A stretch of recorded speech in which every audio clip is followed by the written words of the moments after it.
Yeah, I agree with that. And so I guess what we're trying to say, or what I'm trying to say, Dylan, I don't know if you agree with this or not, is that there's often things in life and in school that school just doesn't teach and maybe should teach at the same time. And so, Dylan, I now pose a question to you. What other subjects in school do you think should be taught?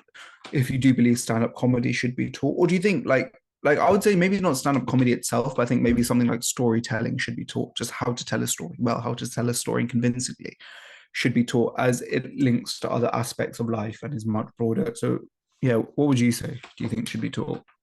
Um, I think a lot of these things which should be taught are the fundamental basics which we use to live our life. For example, financial literacy should be a module in school. And I say this as learning what taxes are, how to pay your taxes, how to do tax returns. What is a mortgage? How do you pay a mortgage? How do you get a mortgage? What does a mortgage depend on? Other such things, for example, what does it mean to say I need to pay my bills? For example, phone bill, electric bills, gas bills. What do they actually constitute? It's those type of financial literacy items which everyone in the country needs to have a basic understanding of because it affects everyone, because it is the basic necessities to the way in which we live. As such, I think those definitely need to be taught in schools. But I actually also think some of the softer skills need to be taught. For example, how to read a room. What does reading a room actually mean? Aniruddh, if I asked you to define what reading a room meant, what does reading a room mean to you? Understanding how different individuals feel in a room after you've said something without actually them explicitly saying anything. And So would you not argue that that is a really important skill in just any conversational interaction that you have? I would. I would. I mean, to read a room means to understand a form of communication that's non-verbal. And I think that's really important. I think non-verbal communication should be something that's stressed upon more in school and should be taught in school. Like how, like so, yeah, how to read a room. Because when you go present yourself in the future, whether that be in interviews or even just simply interacting with your friends or family, you may not know how they feel if they just say if you just ask them how are you and they say I'm fine. That doesn't mean anything if you're just going to take what they say as face At face value. value. Rather, you need to understand how they feel by looking at their body language, looking at whether their hands are crossed or something, or I don't understand. I don't know how to exactly read someone, but like reading emotions on one's face is also really important. Yeah, no, I definitely agree. And I think so, yeah, those probably skills. Like it's the interpersonal skills which aren't really taught because they're non-verbal, as well as financial literacy. I'd probably say those are the two most pressing issues which I think we need to be taught in school.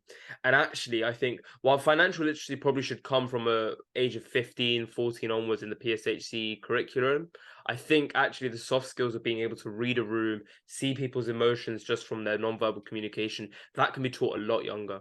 I honestly believe that.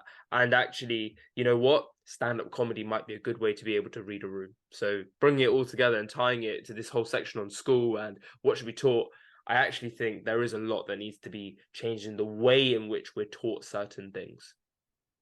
Yeah, I agree.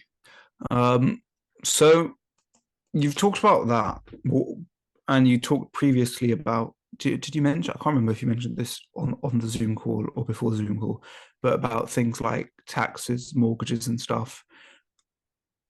Can you please expand on why you believe that should be taught in school? I already did. Yeah, but like more, because we talked a lot about stand-up comedy and like we linked reading to room to stand-up comedy. Okay, so I'd say the first reason why. I guess it prepares you for life, but more than life, what does it teach you? What Okay, core skills does it teach you that lessons do not? okay, fine. I think a lot of financial literacy skills involve critical analysis. I think a lot of these things require attention to detail, precision, accuracy. a lot of the values and metrics which we use to judge successful people. But I actually also think what it does is it gives you a greater handle on your life, right? If you understand where exactly your money is going and how it works, you have a greater ability to control it instead of it just being taken away and you not really understanding why and where it's going. So actually, if you learn about financial literacy from a younger age, you will have greater ability to control especially in this economic climate, you'll have a greater ability to control how your money works for you. And honestly, that is a virtue. That is the biggest virtue one could probably have. Thank you. I think now let's just shift this to a broader conversation about perspectives in general. So we've talked about comedy and how it changes perspectives on social matters and political matters and just genuinely personal matters. But let's talk about perspectives as a whole. What does it mean to shift a perspective?